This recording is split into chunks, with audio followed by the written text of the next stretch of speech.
আমি আপনাদের সামনে কথা দিলাম, আমি রাব্বি আর কোনোদিন মিডিয়ার সামনে কোনো ভিডিও বানাবো না বা কোনো ভিডিও নিয়ে আর আপনাদের মাঝে আসবো না। মিডিয়াতে রাব্বিকে নিয়ে একটা পোস্ট দেখলাম, দেখে খুবই খারাপ লাগলো, কারণ সেও একজন সহযোদ্ধা, সে ব্যাটালিয়ন আনসারে চাকরি করে। সো তার নামে একটা পোস্ট করেছে একটা মেয়ে, সেটা আমি পরেই বলি কেন করেছে বা কোন উদ্দেশ্য হাসিলের জন্য করেছে বা কিভাবে তাকে কি করা যায় সেটার জন্য করেছে, সেটা ডাজেন্ট ম্যাটার। কিন্তু এখানে ম্যাটার হচ্ছে একটা সৈনিকের নামে একটা কথা ছড়ানো হচ্ছে, এটা আমার কাছে আসলে খুবই খারাপ লেগেছে। একটা সৈনিক কিন্তু একদিনে হয় না, অনেক দিন পরিশ্রম করে, অনেক ট্রেনিং করে, অনেক কিছু নিজেকে ত্যাগ স্বীকার করেই কিন্তু সৈনিক হতে হয়। সো সে একটা সৈনিক, যদিও সে সিপাহী, বাট সিপাহী, সৈনিক বা বিমান সেনা বা নাবিকের ভিতরে কোনো তেমন একটা পার্থক্য নাই, সবকিছু এক। সো এখানে যে বিষয়টা হচ্ছে, বাংলাদেশে কিন্তু এরকম অ্যাভেলেবেল ঘটনা আছে যে এই ঘটনাগুলো কখনোই মিডিয়ার সামনে আসে না। তো রাব্বির বিষয়টা কেন মিডিয়ার সামনে আসবে, এটা কেন আসলো, এটা অনেকের মনে প্রশ্ন জাগে না? হতে পারে যে আপনার ফ্যামিলিতেও এরকম অনেক কাহিনী আছে যেগুলো কেউ জানেই না, সেগুলোকে লুকায় রাখা যায়। তো আমি এখানে রাব্বির দোষও দিব না, জান্নাতের দোষও দিব না। সো জান্নাত কিন্তু একজন টিকটকার, রাব্বিও একজন টিকটকার। ইভেন রাব্বি হচ্ছে অল্প দিনে অনেক ভালো কিছু গেইন করতে পেরেছে, যেটা আমারও খুব ভালো লাগে। ইভেন তাকে আমি চিনি, তার ভিডিওগুলো আমি দেখি, জান্নাতের ভিডিওগুলো মাঝে মাঝে আসে, দুজনের ভিডিও আমার কাছে খুব ভালো লাগে। কিন্তু এখানে মূল বিষয় হচ্ছে, আমি মনে করি যে কেউ কাউকে ফাঁসানো ঠিক না। ইভেন রাব্বি হচ্ছে যেটা করছে, রাব্বি যে পরিমাণ সোশ্যাল মিডিয়াতে তার পপুলারিটি, সে যদি চাইতো যে আমি হচ্ছে আমার পরিচয় কখনোই দিব না, আমি বিয়ে করছি সেটা কেউ জানতে পারবে না, তাহলে কেউ জানতে পারতো না।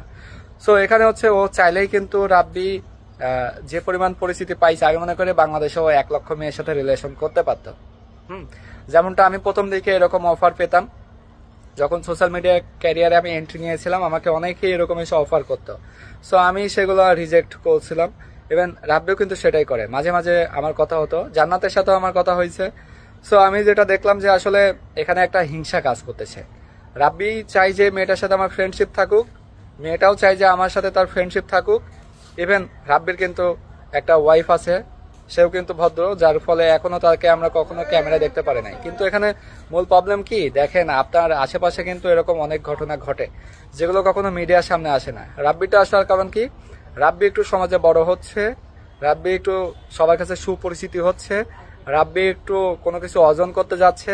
রাব্বি কেন এটা হবে, রাব্বি কেন এটা পাবে, রাব্বি কেন এটা হলো না, এইটা দেখার জন্য আপনারা হচ্ছে খুবই উৎসাহ উদ্দীপনায় আছেন। সো আমি মনে করি যে আসলে সে যেটুকু একটা সোলজার লাইফে থেকে করতে পেরেছে সেটা কিন্তু টু মাচ, অনেক। আমি মনে করি যে সে আরো ভবিষ্যতে আরো অনেক ভালো কিছু করবে। সে আমাদের ভিতরে বিদায় নিয়ে না, আমাদের ভিতরে থেকে একটা কিছু অর্জন করতে পারবে। আসলে একটা সময় কি, মানে আমিও কিন্তু সৈনিক ছিলাম, অ্যান্ড আমার ক্যারিয়ার কিন্তু ওই সৈনিক জীবন থেকেই আইছে। সো আমি কিন্তু এখানে স্টে করতে পারি নাই, থাকতে পারি নাই, বিকজ অফ আসলে আর্মিতে থেকে এরকম একটা ডিসিপ্লিন ফোর্সের ভিতরে থেকে মিডিয়া কন্ট্রোল করার সময় নাই। কিন্তু রাব্বি যেহেতু ব্যাটালিয়ন আনসারে চাকরি করে, সেখানে যতটুকু সময় পায় ডিউটির ফাঁকে, যদিও সময় লিমিটেশন অনেক কম, তার ভিতরে কিন্তু শ্রম দিয়েই এই পর্যায়ে আসছে। সো মানুষের কিন্তু ছোটখাটো ভুল থাকে। আর রাব্বি যদি চাইতো যে আমি জান্নাতকে হচ্ছে খারাপ কিছু করব, সে কিন্তু চাইলেই করতে পারতো। ইভেন রিলেশনে গেলে তার সাথে কোনো খারাপ সম্পর্ক করতে পারতো, যেটা কিন্তু মেয়ে এখনো বলতে পারে নাই জান্নাত। ইভেন চাইলে আরো অনেক প্রতারণা করতে পারতো, যেটা তার ভিতরে এখন আমি দেখি নাই বা পাবো না।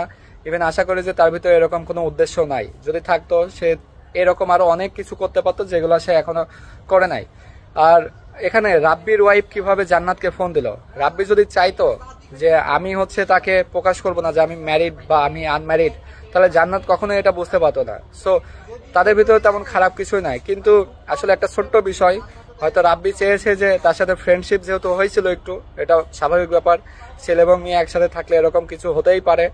ইভেন একটু বাজিয়ে দেখতে চাইছিল যে দেখি রিলেশনে ইনভলভ হয় কিনা, হয়তো 2-1 দিন কথা বলছে, তারপরে ভাবছে যে না ঠিক আছে, আমার দরকার নাই এগুলা, আমি কোনো রিলেশনে আবদ্ধ হবো না বা এরকম কোনো কিছু আমার দরকার নাই। তখনই কিন্তু এই খটকাটা বেঁধে গেছে। তখন মেয়েটা ফুলফিলে আশা করে বসে আছে যে আমি হয়তো রাব্বির কোনো স্ত্রী হব বা অন্য কিছু, যেটা রাব্বি আসলে চায় নাই তার স্ত্রীকেও ঠকাবে বা তার স্ত্রীকে কোনো কষ্ট দিতে। আমি মনে করি যে এটা বেশি হয়ে গেছে। সোশ্যাল মিডিয়াতে একজন সৈনিকের নামে এরকম কোনো কিছু ছড়ানো উচিত হয় নাই। আমরা যদি নর্মালি স্কুলেও পড়ালেখা করি, দেখবেন যে আপনি নিজের কথা আগে বলেন, যে কতগুলা ছেলে বা মেয়েকে আপনি SMS দেন কিনা, একটু ফ্রেন্ডশিপ করার জন্য, একটু আগ্রহ প্রকাশ করার জন্য, বা একটু ফানি করে কোনো মজা নেওয়ার জন্য একটা কিছু বলেন কিনা, অবশ্যই বলে থাকেন। সো তাদের ভিতরে এরকম হয়েছে, কিন্তু এই ছোট্ট একটা বিষয়কে এত বড় হাইলাইটস করে একটা সৈনিককে একটু অপমানই করা হয় কি। তো যারা দেশের কাজে অংশগ্রহণ করে তাদেরকে এরকম ছোট চোখে না দেখে কিছু ভুলকে ক্ষমা করতে শিখুন। হ্যাঁ, হয়তো আজকে আপনি ভাবতেছেন যে রাব্বি খারাপ কিছু করে ফেলছে, রাব্বি খারাপ হয়ে গেছে, কালকে রাব্বি না থাকলে কিন্তু আপনাদের ভালো লাগবে না, তখন মনে হবে যে তার ভিডিওগুলো আমাদের ভালো লাগতো। সো আমি নিজেও হচ্ছে রাব্বির একজন ফ্যান, তার ভিডিওগুলো আমার খুব ভালো লাগে, because I was a soldier. Even আমি জানি সে কত কষ্ট করে ডিউটির ফাঁকে ভিডিওগুলো কন্টেন্ট মেকিং করে, ইভেন সবাইকে হাসি খুশি একটা ভিডিও উপহার দেয়, যেটা আমারও ভালো লাগে।